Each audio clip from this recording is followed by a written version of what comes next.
Tonight on Nova, a mystery in the icy depths of Loch Ness. So this black hump came out of the water. About 30 feet in length. Eyewitnesses bring the legend of Loch Ness to life.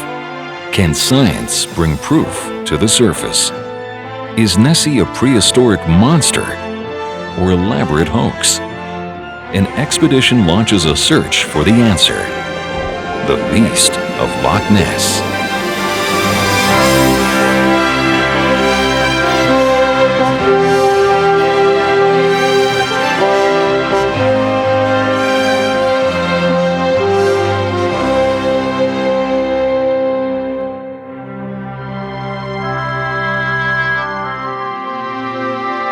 Major funding for Nova is provided by the Park Foundation, dedicated to education and quality television. And by iOmega, makers of personal storage solutions for your computer, so you can create more, share more, save more, and do more of whatever it is you do. iOmega, because it's your stuff. This program is funded in part by Northwestern Mutual Life, which has been protecting families and businesses for generations. Have you heard from the quiet company? Northwestern Mutual Life. And by the Corporation for Public Broadcasting and viewers like you.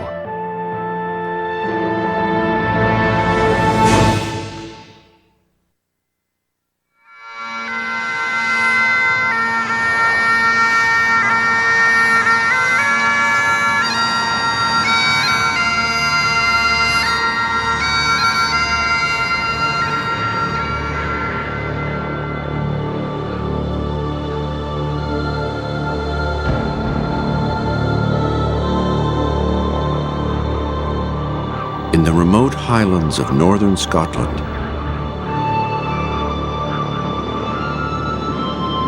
there is a place of haunting beauty, steeped in mystery.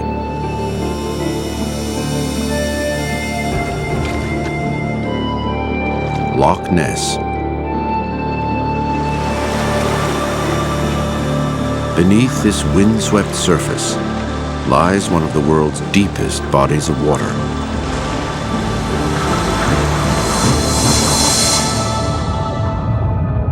It is a cold and forbidding environment. Drowning victims sink without a trace in the icy depths.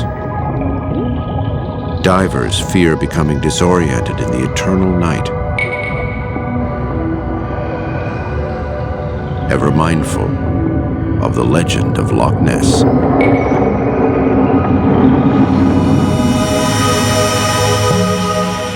Many centuries ago, the people of these hills believed that a beast roamed these waters. In this century, thousands of sightings have brought the legend to life.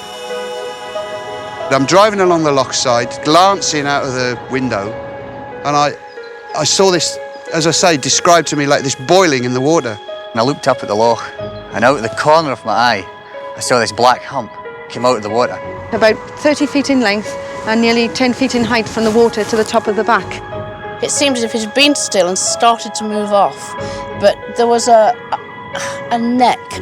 And it flipped over, just flipped right over like that, crashed down, and you could see it. There's the chance, I've seen something in the water, but what is it? Is this what they are seeing? A photograph taken in 1934 shows an unknown animal, or an elaborate hoax. This film was shot by an aeronautical engineer in 1960.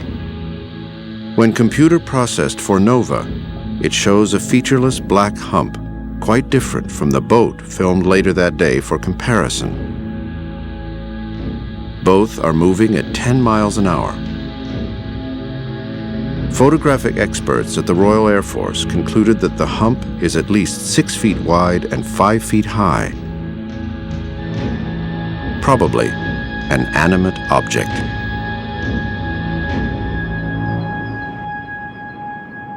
Is there something here?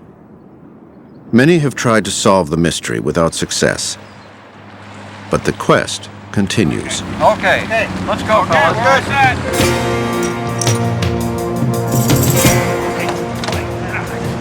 Today, a new expedition arrives to search the loch. All our bugs out of our equipment.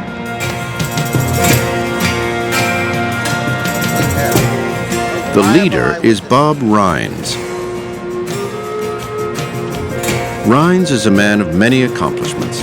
A respected patent attorney and founder of a law school, he was trained in science and engineering at MIT and helped in the development of both radar and sonar. But his true passion is a pursuit few scientists take seriously: the hunt for the Loch Ness monster. If you don't have an open mind, in my judgment, you're not a scientist. If you don't have ideas, if you don't have adventure, if you don't have an open mind, you'll never make a discovery. And I think there's a misconception that science has to be something rigid, something sponsored by NASA or the government or millions of dollars. I mean, a scientist is a scientist. I don't care where you put him. Rines' longtime partner in the search is Charles Wyckoff, a photographic innovator with over 60 patents to his name. Wyckoff created the film stocks that captured the first images of atomic bomb explosions and moon landings. It took time for this scientist to warm to the idea of the monster. At first I said it was a myth, then I became an agnostic. And then pretty soon I said, gee, you know, there's more to it than that. I guess there's something down there. And then I got really intrigued. And the more instrumentation I cooked up, the more intrigued I became. For these two men, this expedition might well be the final chapter in a quest that began some 30 years ago, when Rines became intrigued by the mystery on a chance visit to Loch Ness. We can still do it, can't we? Yep.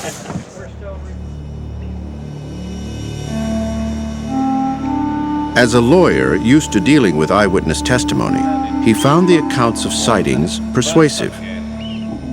I just got this strong feeling that everybody wasn't a liar. Everybody wasn't a fool. That there was something there. His hunch turned to conviction in the summer of 1972, when he and his wife Carol had an experience that would forever haunt them. And we came out on the field, over there, we looked down, and there was this big grayish hump. It went out against the wind currents into the mouth of Wyckoff Bay. It turned around and came back right in front of us and sank. The sighting inspired Rines to mount an expedition combining old technologies in new ways. He aimed a sonar out into the depths and nearby placed a camera with a strobe light to take pictures every 45 seconds. After weeks of waiting, the plan finally paid off. Early in that morning, about 1 o'clock, we began to see the salmon jumping all over this bay. The rivers were dry, so they couldn't go up to spawn. And we could see it on the sonar, too. You see the fish moving. And then this big target came in on the sonar. And we were praying. It was just the right distance that the Edgerton camera could pick up something if we were lucky. For thousands of frames, there was nothing. Then, suddenly, 3 frames showing an object reflecting the strobe light back at the camera.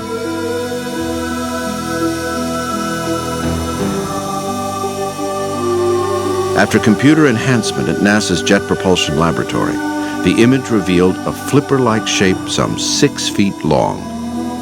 We got at least 3 frames corroborated by similar images on the sonar target. That was a thriller. Rines' excitement was shared by his mentor, Harold "Doc" Edgerton, a legendary figure at MIT, the inventor of both strobe photography and side-scan sonar. Edgerton would be an active participant in Rines' later expeditions. New sonar hits, and this image, in which some see the body and neck of a large animal, helped to win another important convert. one of Britain's most respected naturalists, Sir Peter Scott. Is that there is a body of evidence which I am prepared to accept, which cannot be explained in terms of known phenomena. With the support of Egerton and Scott, the idea of the monster gained new credibility. In 1975, Rines and Scott were invited to write an article in the prestigious scientific journal Nature. In the door.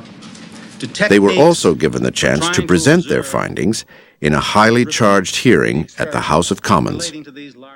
Our sole objective, to get the zoological community all over the world, as well as other scientists, to analyze what we have produced, and indeed to debate what these things may be, and to get sufficiently interested that scientists dare to come to Loch Ness.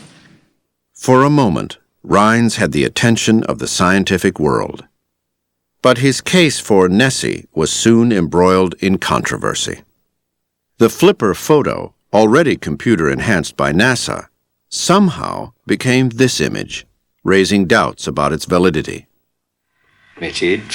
Even more controversial was Peter Scott's bold conclusion, based on the eyewitness sightings and the shape of the flipper, that Nessie was a plesiosaur, a prehistoric aquatic reptile believed to have died out some 65 million years ago.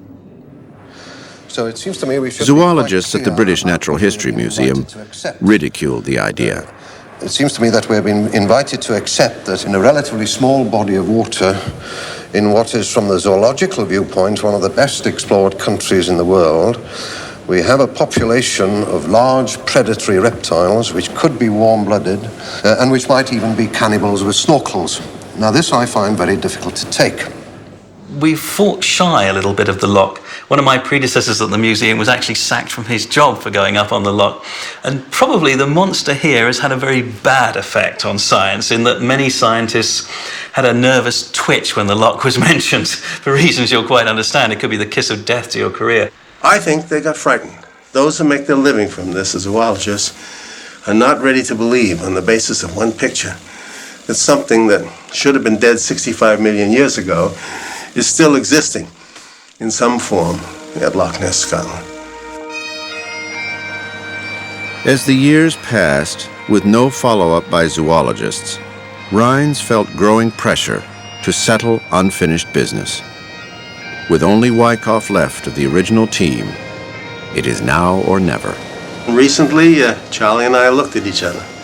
Matter of fact, on his 80th birthday.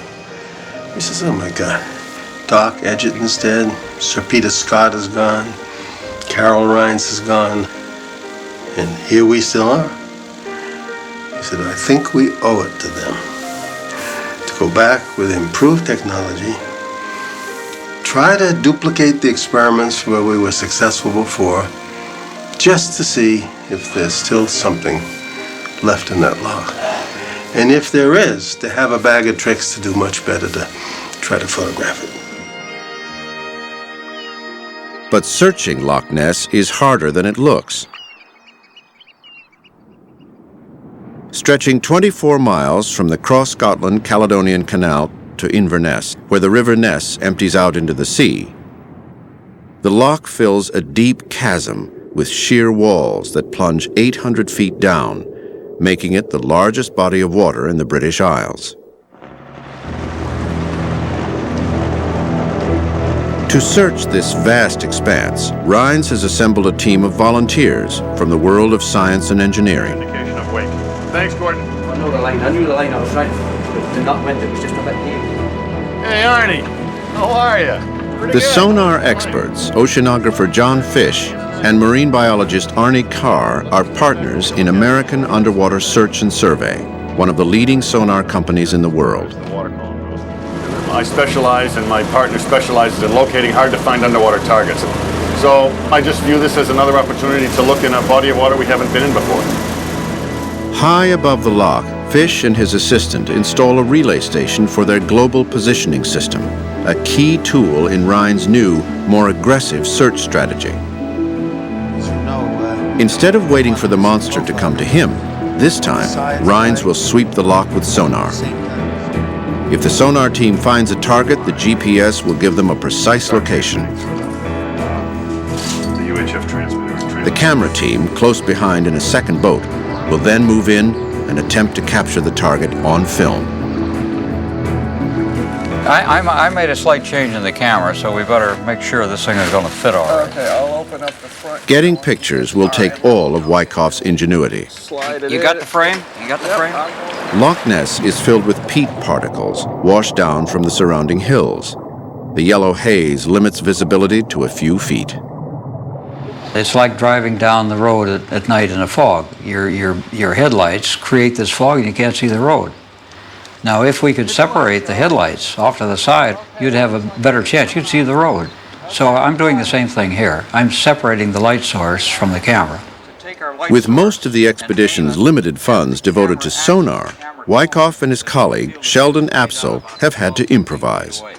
In the best MIT tradition, they have assembled a rig with a low-light video camera and car headlight mounted on an aluminum frame left over from an expedition in the 70s. We don't own very much of the equipment. We're known as scroungers, and most of us are MIT, and that's a natural thing at MIT. So all this stuff that looks like it came out of somebody's garage actually works? It actually works, yeah. It worked 20 years ago, it'll work now. The final team member will play a very different role. Hello, Bob. Hey, hi there, Adrian. Well, a long time. What are you up to? We're gonna scour the... Local naturalist Adrian Shine came to the loch 20 years ago in the hope of solving the mystery. But his research has convinced him there is no monster here. Side scan and... you don't give up, do you? Never give up, never give up. Despite their strongly opposing views, Rines has asked Shine to lend his expertise to the expedition. I've been granted an input to this expedition, the sort of resident skeptic, and it's a role that I am actually fulfilling to what extent I can. With the preparations completed, Rines, anxious to get started, briefs the team. Science. But now the time has come for us to get going. We only got 5 days with all the equipment for purposes we basically came here for. We got to scour this lake. A quarter of a century after his first attempt, Rines is back in the hunt. Doc Edgerton would call me every couple of months. When are you going to give up what you're doing, a crazy practice of law, to do something worthwhile? To identify what these big things are that shouldn't be here in Loch Ness. And I just didn't listen. Now I'm listening. I hope it's not too late. The lead boat is packed with high-tech gear. Attached to the hull is a fish-finding sonar pointing straight down from surface to bottom. It will supplement the expedition's primary search tool, side scan sonar. While it still looks like Edgerton's original device, today's model is far more sophisticated. Pulled below and behind the boat, the side scan towfish sends out a sound impulse, or ping, in a 180-degree arc. Sound waves traveling through the water reflect off objects in their path. Signals arriving back at the towfish are sent up the cable to instruments on the boat, which gradually build up an image of the underwater environment. Any unusual mark on the printout will alert the operator to a potential target. As the sonar team begins its search, the mood is optimistic.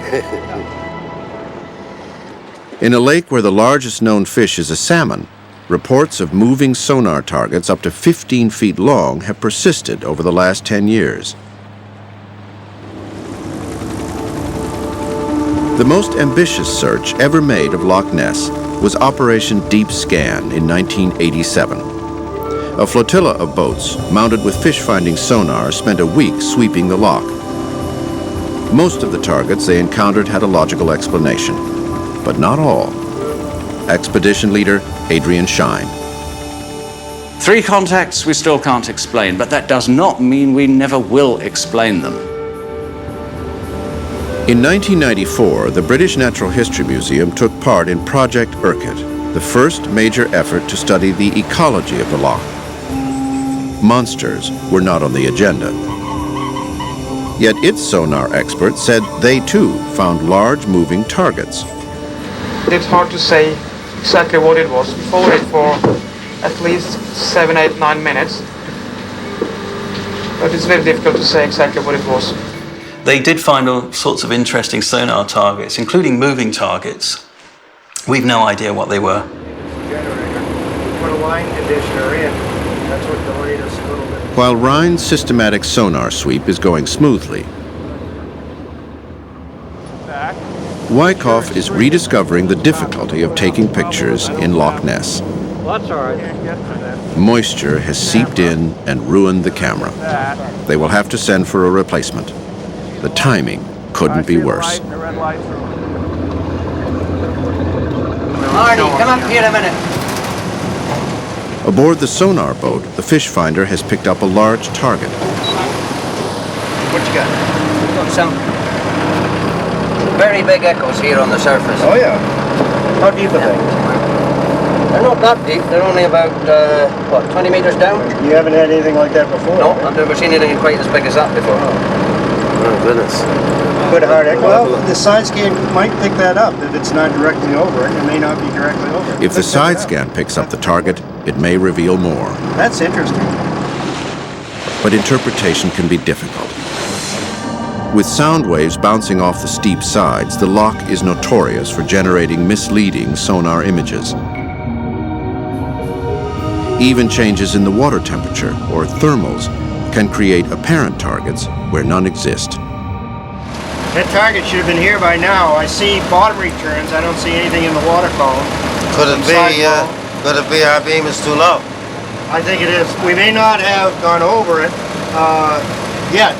Maybe right there, but I think our fish is too low in the water. It's much closer to the bottom. The target that was seen on the sonar on the depth finder was high. Whatever the target was, the towfish passed beneath it and failed to pick it up. Rines to the camera crew.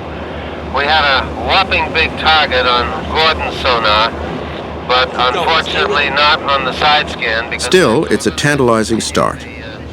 Even Arne Carr is beginning to believe there may be something here. I think there's a phenomenon here or something that is really interesting. Really, I would like to get an answer to. And we had a target today. It didn't look like a thermal to me. It looked more biological, but I don't know what it was. For Rines, this unconfirmed hit is an encouraging sign. Could the creature he and thousands of others believe they have witnessed still be here?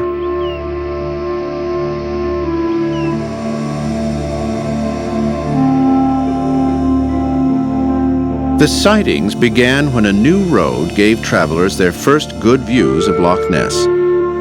It was here, in 1933, that 2 local residents reported seeing an enormous animal rolling and plunging on the surface. An account of their sighting in the local paper brought the news of the beast to the rest of the world. The Loch Ness Monster has been a media phenomenon ever since.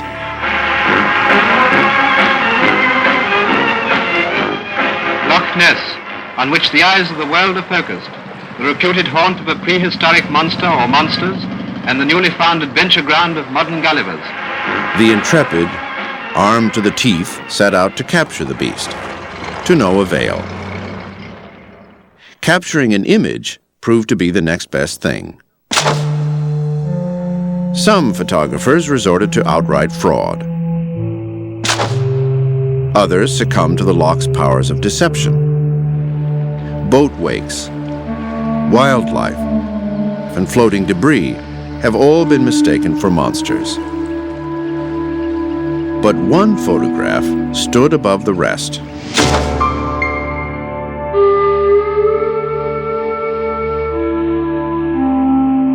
Taken in 1934 and attributed to a reputable London surgeon, Dr. R. Kenneth Wilson, it seemed to show an unidentified animal surfacing at Loch Ness. For 60 years, it was the definitive image of Nessie. Until 1994, when a story broke claiming this classic photo was actually an elaborate hoax. The man responsible for the story was Alistair Boyd, a Nessie believer. In 1979, Boyd saw what appeared to be a huge animal in Loch Ness. That experience made him question the surgeon's photograph. I was suspicious of a hoax, actually, to begin with, because I'd always felt that, firstly, the water texture in the surgeon's photo indicates to me that we're looking at a small object, probably no more than a foot high, and these are ripples rather than waves.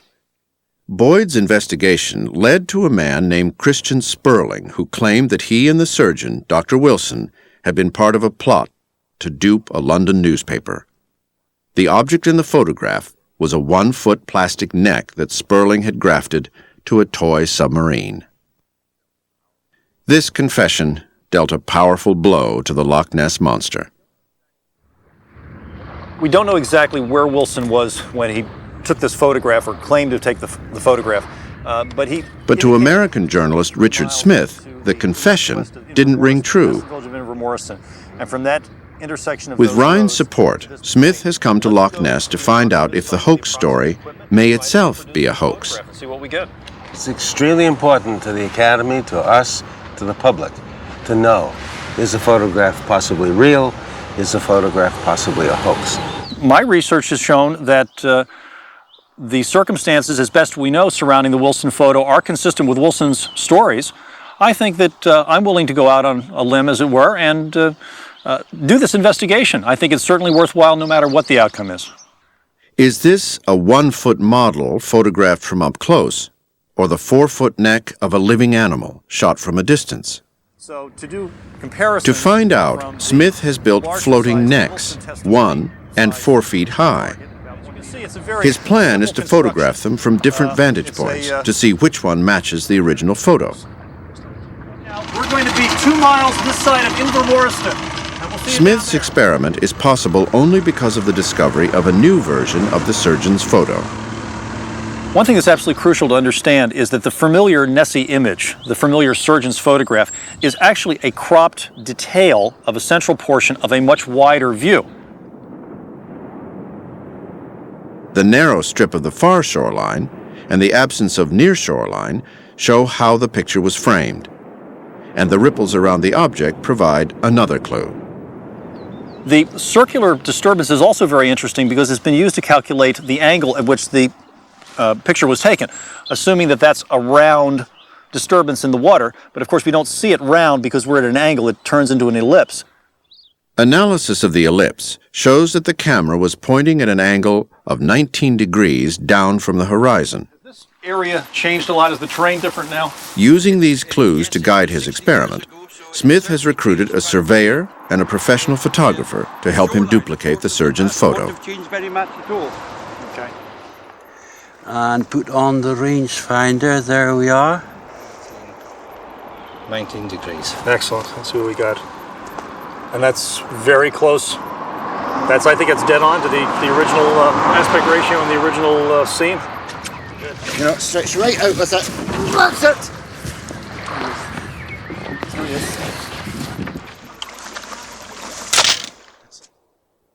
Moved a little bit to this direction. Down on the shoreline where Sperling said the photograph was taken, Smith tests the 1-foot model. Is this matching the original photograph at all? Yeah, the scale of the object is right, but it's far too far away. So it's higher up in the picture. Yeah. So it seems like the problem is that when we get this thing more positioned than it's actually in the photograph, it becomes too big. Much too big. The first one that was shot. Okay, now this is the 4-foot high target. Yes. That's at, as I recall, this is at the 3-foot elevation. The next morning, the team get their first look at the prints. Okay. That's correct. Obviously. To Rines and Wyckoff, the 1-foot model doesn't match the original photo. The 4-foot model is more convincing. He's closer with the 4-foot model, but I don't know why. Well, I think I may have a reason for that, which is when you put together the basic elements, the kind of camera Wilson claimed to have used, the position where he believed he was, and a target of about the size he reported, you come up with the photograph that he claimed to have taken. This is certainly, although not proof, it is, I think, some very compelling evidence that perhaps the original testimony of Lieutenant Colonel R. Kenneth Wilson was genuine. Smith is convinced. Now it's up to the doubters. It could be very possible that they could come up with a photographic experiment in which their picture will look a lot more like this. And I hope that will happen, but it needs to be done. A short way down the loch, Alistair Boyd decides to take up Smith's challenge, with the ever-skeptical Shine lending a helping hand. This looks about ideal, doesn't it? I mean, we just want to With a 1-foot styrofoam model, they hope to prove the photo was a hoax. surface. They, too, are careful to angle their camera at 19 degrees. Okay, Adrian, yeah, just coming into frame slightly. That's just back off slightly. That's good. On the left is the recreation. On the right is the original. Despite the near-identical images, Smith has reservations. See, now this is a very interesting experiment, and you're getting something which is certainly very close. One problem that I've always had, and it's certainly very much demonstrated by this, is the ripple patterns around the object. You can't reproduce them. No, we were getting the ripple patterns. I'm sorry, we weren't getting ripple patterns. I don't see them in the photograph. Well, Boyd's experiment shows that a 1-foot model can produce an image much like the surgeon's photo. The picture might be a hoax, but Boyd has no doubt that the creature in the loch is real. The Leica camera, I know that the thing I saw was not a log or an otter or a wave or anything like that. It was a large animal. It came heaving out of the water, something like a whale. I mean, the part that was actually on the surface when it stopped rolling through was at least 20 feet long. It was totally extraordinary. It's the most amazing thing I've ever seen in my life. And if I could afford to spend the rest of my life up here looking for another glimpse of it, I would.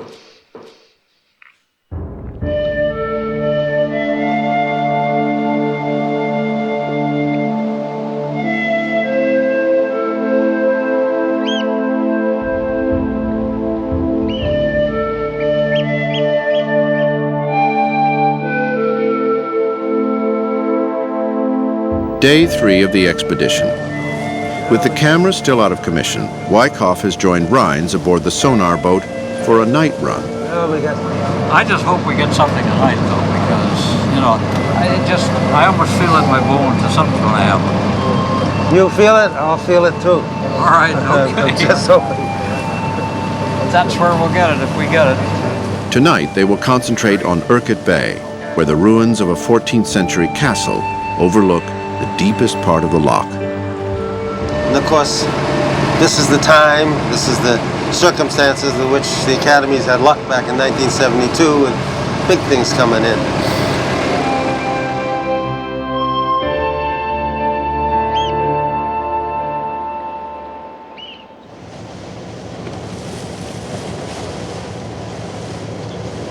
After several hours of routine searching, there is a flurry of activity. What the heck is that? We got a target. That's a very hard return. That's a very hard return, very discreet. A number of targets have appeared on the printout. One catches Arne Carr's attention. He estimates it is 5 meters, or 16 feet long. Okay, tight 180 to port, and do a reciprocal of what you've already done. Using the GPS relay system, they come about to search the same area again. If the target is still there on the second pass, it's probably stationary debris. If not, it's moving. Gentlemen, we may just have seen Nessie. It was a dense, discrete target, and what we expected to do is we did a quick reciprocal to come back over that target with the sonar, and we couldn't see it. It was gone. Hence, we saw it one time, went over the same area, didn't see it again. It's moving. To marine biologist Arne Carr, the size and density of the mark on the printout indicate a large, solid mass, very different from a school of fish. It's an unusual target, especially the density. I mean, a moving target we've had before, but one with such a density we haven't had. Well, if you get into like a whale or something like that, yes, you will find something that dense. Usually some of the whales obviously will be larger, but 5 meters is not small. Carr's analysis makes photographic backup essential.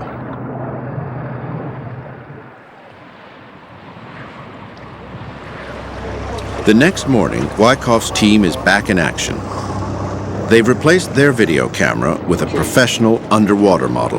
This camera is a much more sensitive camera, so we can see farther underwater, and it'll go deeper. The other camera was limited because we had a scuba diver's housing for it. We could only go down maybe 150 feet. This we can go down to several hundred meters. This definition we're getting is just fantastic. It really is. With the new camera performing even better than expected, the expedition is back up to speed.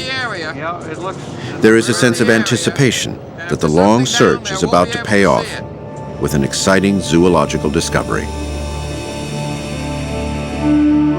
If Nessie is an animal, as the eyewitnesses say, the implications extend well beyond Loch Ness.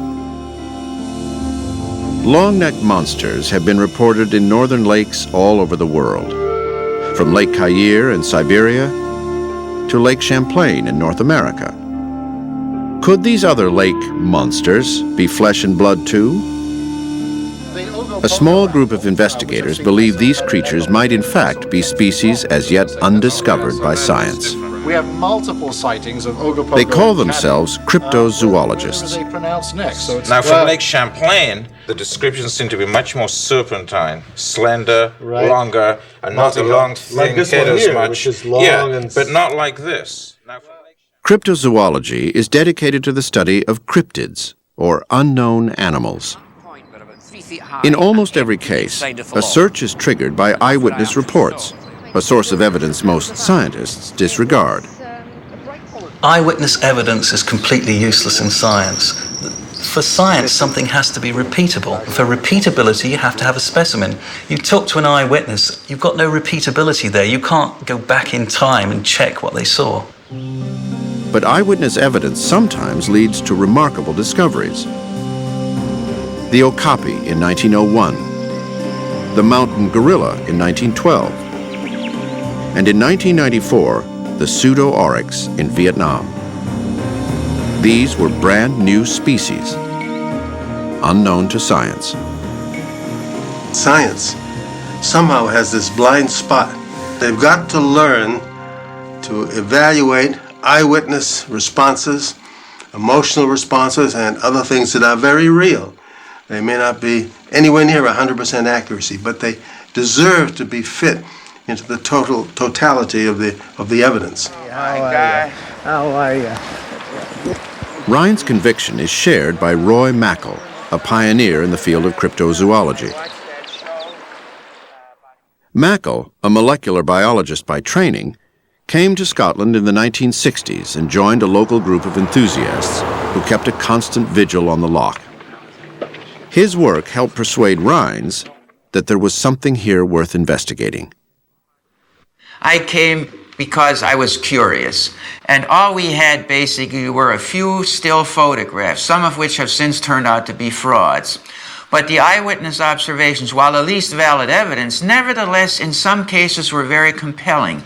I wonder if you could sketch the outline of what you saw, just as make a waterline and then make sort of sketch what you saw.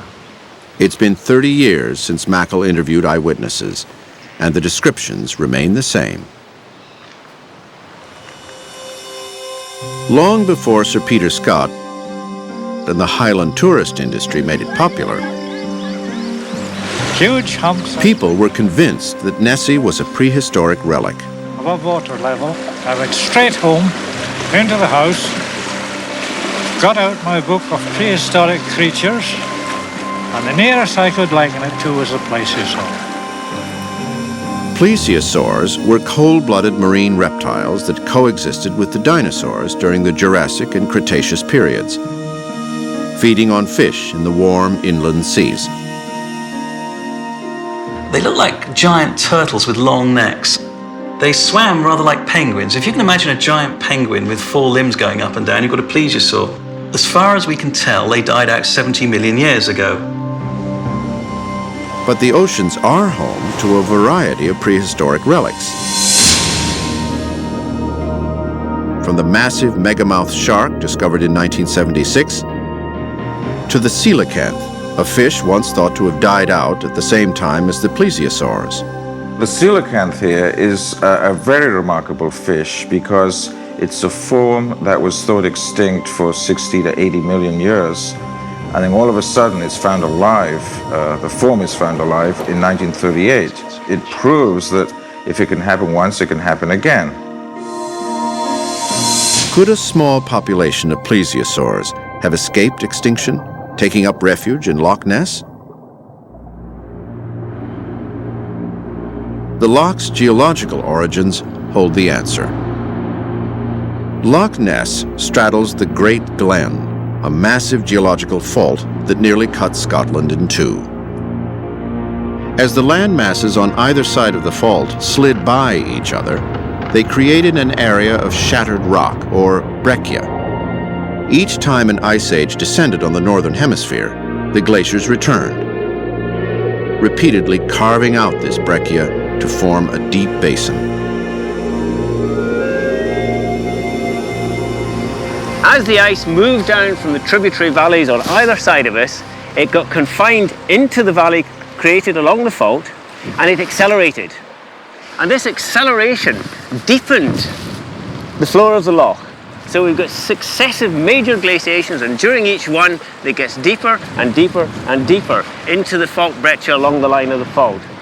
And then it opens out, the ice opens out at Inverness, and so it ceases to erode down. So that's why we've got an enclosed basin over 800 feet deep at this locality. Plesiosaurs could not have survived in Loch Ness since the age of dinosaurs, because for much of that time, it was a solid block of ice. When the glaciers finally retreated 11,000 years ago, they left behind a deep pool of frigid water and a shallow passage to the sea, the River Ness. Could plesiosaurs have used the river to enter the loch since then? It's an unlikely scenario. Even if they had somehow escaped extinction in the open oceans, these cold-blooded reptiles would have had to adapt to the near-freezing temperatures of Loch Ness.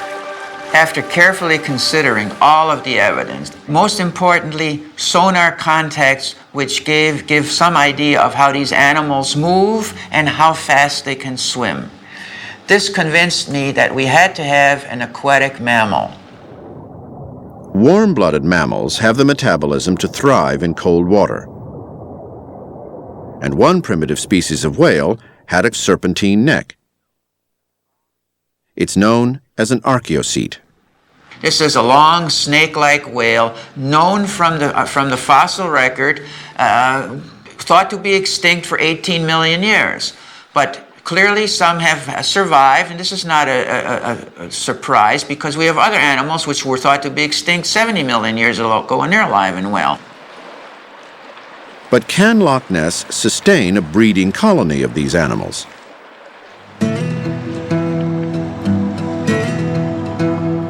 Adrian Shine and fish biologist Alan Butterworth have set out this morning to explain the loch's ecology.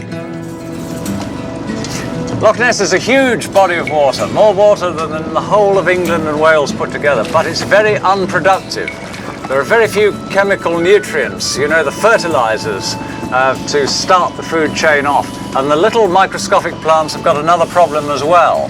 There's very little light penetration, and I'm going to just show you here.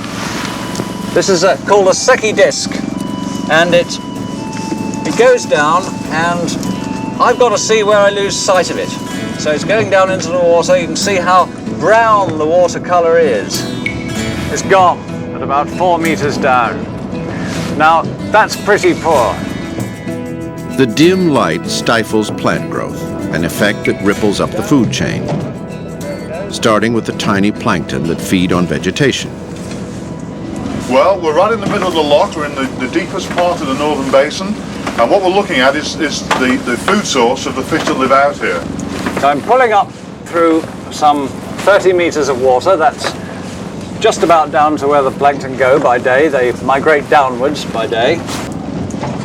Yep. Well, what's happened, this is actually not a lot of animals in there, but when you think that that's from about 3 cubic meters of water, there's not a lot left, not a lot there to feed on. So the food supply is very poor. Because of this limited food supply, the number of fish living in Loch Ness is surprisingly small for so large a lake. But there's another possibility. Migratory salmon which pass through the loch on their way to spawn. You'll get quite large numbers passing up close on this shore. And these can be big fish, they can weigh up to 20 or 30 pounds. And we can work out that at most there will be something like 15 tons of salmon passing through the loch within a monthly period. That is still not a lot of food to support a population of large predators. There is only one other plausible explanation for what Nessie might be: a visitor from the sea. There is one creature, very reptilian in appearance. It is actually the largest fish you will ever see in fresh water, where it eats nothing. I think it's possible that the tradition itself was begun by Baltic sturgeon making the occasional entrance to the loch, not finding mates, and then going away again. A large sturgeon could pass in and out of the loch undetected, as could a large eel. Eels have been known to reach 10 feet in length in the open ocean. Either one would explain the sonar hits. But the eyewitnesses don't buy it. I, along with a friend, was on the south shore of Loch Ness fishing for brown trout. I saw an object surface. It was a large black object, a whale-like object, going from infinity up and came round onto a block end. Retired Chief of Detectives for Inverness, Ian Cameron, along with 7 other people, reported one of the longest sightings on record, lasting almost an hour. The nearest thing would be sort of the back of a massive elephant if you cut bits off and replaced it. Have you ever gone out in the loch on a boat since? Not in the life. I wouldn't go out in a small boat in Loch Ness, supposing you'd given me the whole earldom of the north. Day 5. The loch is flat calm. A good day for Nessie hunting. Now this is our last day with Arnie on the towing side scan. After that, we have to do fixed side scan. Yep. So we got to make the most of the day. Now we got all our bugs out of our equipment. By now, Rines has complete faith in his battle-tested sonar team. The pressure is on the untried camera crew. And you guys got to be ready. We'll be ready. The minute we get that target, come.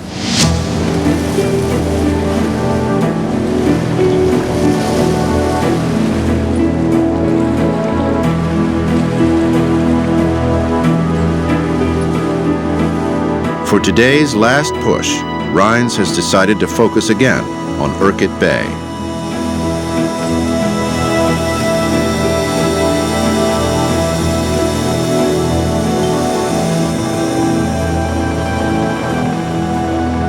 But it's hard to say. They're rocks. Okay. Late in the morning, the boat's fish finder records a target at a depth of 25 meters. What have you got? Wow. What is it about? 10 meters, 20 meters? What? About 25 meters. 25 meters. We might pull that out on the sonar. We'll check it. Charlie, we got a target on Gordon's seismometer here. Hoping the side scan will pick it up. Can you get over here with the cameras? Righto, we're on our way. Well, I've got 2 targets in the mid-water area over here on port, about 60, 65 meters. Are you folks picking up anything now? Because we find a couple of targets off your port side, maybe about 50 meters. Give that location again. Towards us, as fast as you can, please. The camera flips over if we go too fast. Pull it out and come over then. This is the expedition's biggest challenge, imaging a moving target underwater. 3 main targets, and they're spread out. If they moved off in that port side over to the left, they could probably pick it up with their camera. We're getting mid-water targets here. 18 meters or so to port of us. Come as fast as you can. I'm seeing a target. I'm seeing a target that's coming. Look at the fish. Look at all those fish. a small number of fish. Well, that small number of fish may be attracting larger predators. Barney says the small number of fish may be followed by some hungry predators. We saw a small number of fish, but we haven't seen the hungry predator. Minutes later, the target is out of range. Just when they seem closest to an answer, the team runs out of time.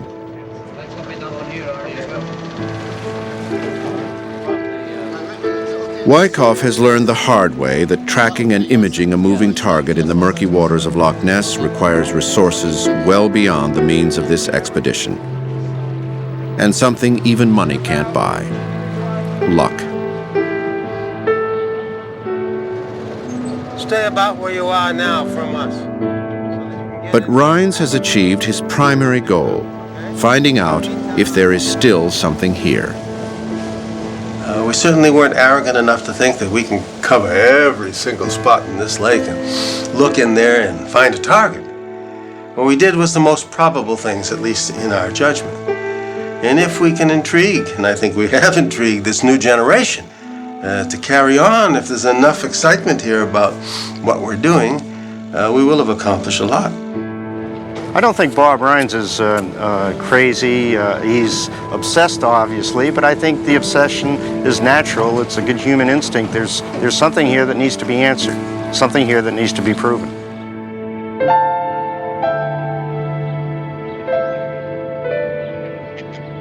Reports of monsters in Loch Ness demand skepticism, especially given its long history of hoaxes. And the evidence from biology and geology seem to rule out plesiosaurs or any other large resident predator. But a lake so deep could well have a few secrets left. Someday, a more plausible explanation may emerge. Perhaps an occasional visitor from the sea. Until then, the unexplained sonar hits and the conviction of the eyewitnesses will keep the legend of Loch Ness alive.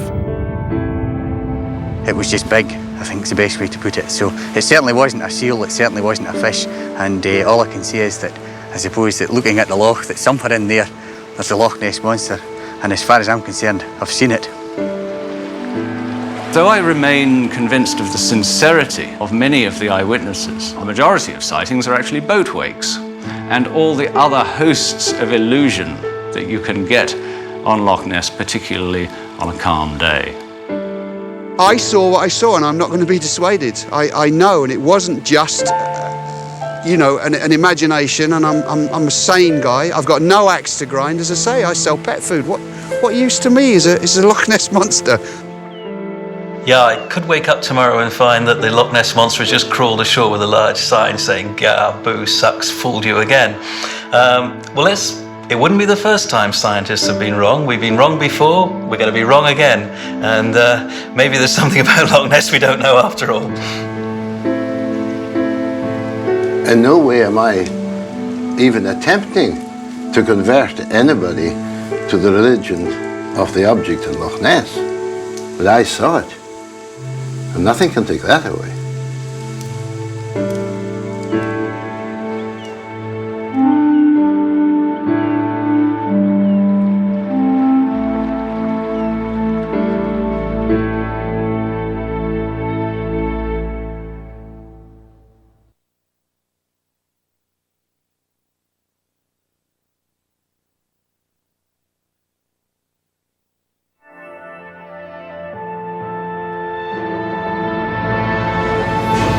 The gorilla, the Vietnamese pseudo-oryx, the coelacanth, 3 animals that no one believed existed until they surfaced. Discover more once mythical creatures on NOVA's website.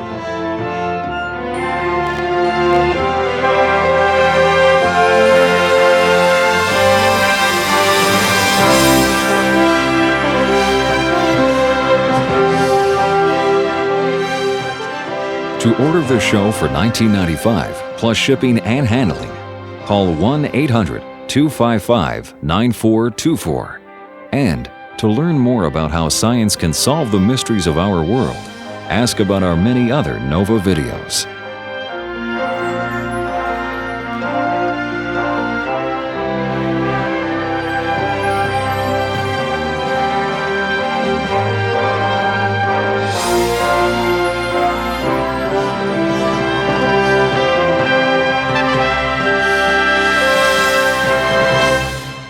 NOVA is a production of WGBH Boston.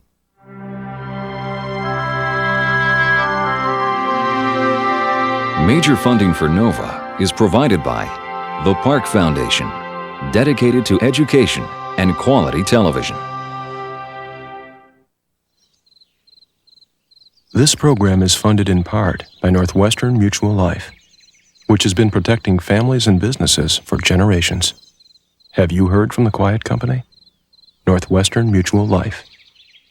And by iOmega, makers of the 1 and 2 gig jazz drive, which lets you fit 834 million tons of concrete, glass, steel, and inspiration, all in a 4-inch square.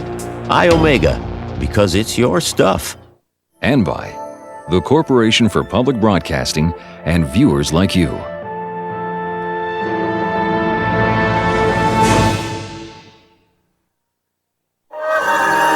This is PBS.